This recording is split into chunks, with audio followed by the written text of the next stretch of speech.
iyong trabaho ay patrol officer at ang duty mo ay 12 hours, ay hindi naman kailangan 12 hours ay pumunta ka dun sa kainitan. Pwede rin naman from time to time ay sumilong. Limitahan ang exposure sa araw. Ito ang paalala ng Philippine National Police sa kanilang mga tauhan sa gitna na rin ng tumitinding init ng panahon. Ayon kay PNP spokesperson at Police Regional Office 3 Director, Police Brigadier General Jean Fajardo, dapat doblihin ang pag-iingat ng mga pulis upang hindi magkasakit, lalo na ang mga nagpapatrolya.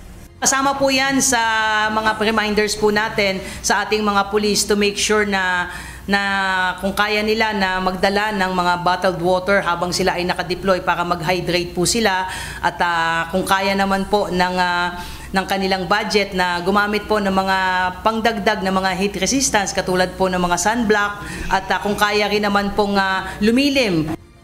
Ang PNP Highway Patrol Group, pag-aaralan kung po pwedeng magsuot ng komportableng uniforme ang kanilang mga tauhan bukod sa uniform na long sleeves.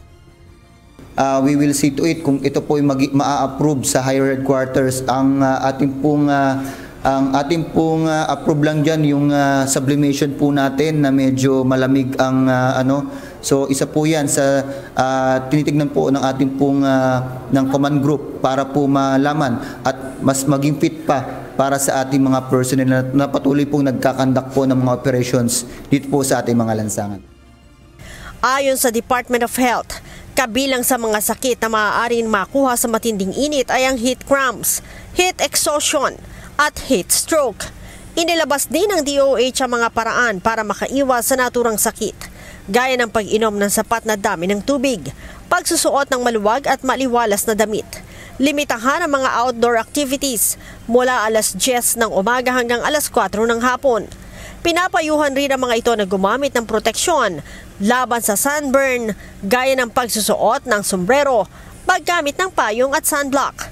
Noong Lunes, nakapagtala ang Pag-asa ng 46 degrees Celsius habang nasa 42 degrees Celsius naman itong Martes.